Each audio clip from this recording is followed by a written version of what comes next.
કેદારનાથ કાશ્મીર પહોંચ્યા હતા.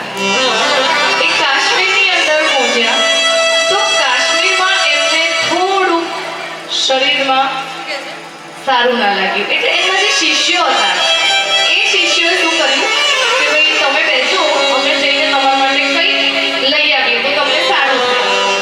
એ શિષ્યો જ્યારે ગયા બજારમાં, કાશ્મીરના બજારમાં ગયા તો એમને ત્યાં એક ગોવાલણ મળી. હવે એ ગોવાલણ મળી એટલે ગોવાલણ પાસે શું હોય? ગોરસ હોય.